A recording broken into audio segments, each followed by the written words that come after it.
പത്മകുമാറിനെ വെട്ടിലാക്കി N വിജയകുമാറിന്റെ മൊഴി. എല്ലാം പത്മകുമാർ പറഞ്ഞിട്ടെന്ന് വിജയകുമാർ. വിശ്വാസമുള്ളതിനാൽ ഒന്നും വായിച്ചു നോക്കാതെ രേഖകളിൽ ഒപ്പിട്ടെന്ന മൊഴിയിൽ സഹിക്കാൻ വയ്യാത്ത മാനസിക സമ്മർദ്ദം അനുഭവിച്ചെന്നും ഒരു ഘട്ടത്തിൽ ആത്മഹത്യ ചെയ്യാൻ തോന്നിയെന്നും വിജയകുമാറിന്റെ മൊഴി വരുന്നു. ചന്തു ചന്ദ്രശേഖരുണ്ട്. ചന്തു, ഈ പത്മകുമാറിന്റെ ജാമ്യാപേക്ഷകളൊക്കെ ഇന്ന് കോടതിയിലെത്തുന്ന ദിവസമാണ്.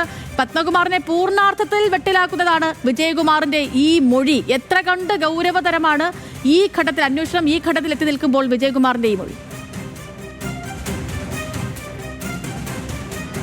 തീർച്ചയായിട്ടും സേതുലക്ഷ്മി, വളരെ ഗൗരവതരമുള്ള മൊഴിയാണ് SITക്ക് മുന്നിൽ കഴിഞ്ഞ ദിവസം ഇപ്പോൾ റിമാൻഡിലായിട്ടുള്ള എൻ വിജയകുമാർ നൽകിയിരിക്കുന്നത്. ദേവസ്വം ബോർഡ് മെമ്പറായിരുന്നു അദ്ദേഹം.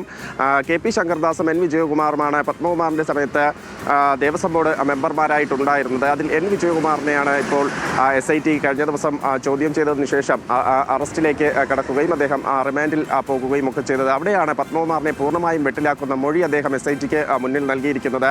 വിജയകുമാർ പറയുന്നതനുസരിച്ച് പത്മകുമാറാണ് എല്ലാ കാര്യങ്ങളും തീരുമാനിച്ചത്. അതായത് ഉണ്ണികൃഷ്ണൻ പോറ്റിക്ക് ഈ സ്വർണ്ണപ്പാളികൾ കൊടുത്തുവിടുന്നതും മറ്റു കാര്യങ്ങളുമെല്ലാം തീരുമാനിച്ചത് പത്മകുമാറാണ്. പത്മകുമാർ തീരുമാനിച്ചതിന് ശേഷം തങ്ങളെ അറിയിക്കുകയായിരുന്നു. അതനുസരിച്ച് രേഖകളിലൊന്നും വായിച്ചു നോക്കാതെയാണ് ഒപ്പിട്ട് നൽകിയത്. അദ്ദേഹം പറഞ്ഞത് പൂർണ്ണ അർത്ഥത്തിൽ വിശ്വസിച്ചു. അതിൻ്റെ വരും പരാതികളെക്കുറിച്ച് ചിന്തിക്കാതെ പൂർണ്ണ അർത്ഥത്തിൽ വിശ്വസിച്ച് രേഖകൾ വായിച്ചു നോക്കാതെ ഒപ്പിട്ട് കൊടുക്കുകയായിരുന്നു. ഇക്കാര്യം നേരത്തെ ബോർഡിലും പത്മകുമാർ സംസാരിച്ചു. മറ്റു കാര്യങ്ങളെക്കുറിച്ച് അറിഞ്ഞിരുന്നില്ല. മറ്റു കാര്യങ്ങൾ പത്മകുമാർ വിശദീകരിച്ചിട്ടും ഇല്ല എന്നാണ് വിജയകുമാർ പറയുന്നത്. മാത്രമല്ല, ഈ സംഭവം വന്നതിനു ശേഷം അന്നത്തെ ബോർഡ് പ്രതിക്കൂട്ടിലാകുകയും പത്മകുമാറിൻ്റെ അറസ്റ്റിലേക്ക് കടക്കുകയും ഒക്കെ ചെയ്തതിനു ശേഷം വലിയ തരത്തിലുള്ള മാനസിക സമ്മർദ്ദം താൻ അനുഭവിച്ചു.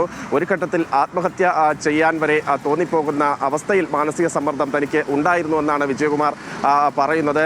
അതായത് എല്ലാ അർത്ഥത്തിലും പത്മകുമാറിനെ വിശ്വസിച്ചു. ഇത്തരത്തിലേക്ക് കാര്യങ്ങൾ എത്തുമെന്ന് പ്രതീക്ഷിച്ചിരുന്നില്ല എന്നതാണ് വിജയകുമാറിൻ്റെ മൊഴി. ഇപ്പോൾ ബന്ധുക്കൾ പറഞ്ഞതനുസരിച്ചാണ് SITക്ക് മുന്നിൽ കീഴടങ്ങിയതെന്നും കഴിഞ്ഞ ദിവസം SIT ചോദ്യം ചെയ്തപ്പോൾ വിജയകുമാർ കൃത്യമായി മൊഴി നൽകിയിട്ടുണ്ട്. ഇന്ന് നേരത്തെ സേതു സൂചിപ്പിച്ചതുപോലെ പത്മകുമാറിന്റെ ജാമ്യാപേക്ഷ കൊല്ലം കോടതി പരിഗണിക്കുന്ന സാഹചര്യമൊക്കെയാണ്. അവിടെയാണ് ഇപ്പോൾ പൂർണ്ണ അർത്ഥത്തിൽ പത്മകുമാറിനെ വെട്ടിലാക്കി എല്ലാം തീരുമാനിച്ചത് പത്മകുമാർ ഒറ്റയ്ക്കാണ് എന്ന ഒരു മൊഴി SITക്ക് മുന്നിൽ വിജയകുമാർ നൽകിയിരിക്കുന്നത്. സേതുലക്ഷ്മി. ഓക്കെ ചന്തു, ശരി.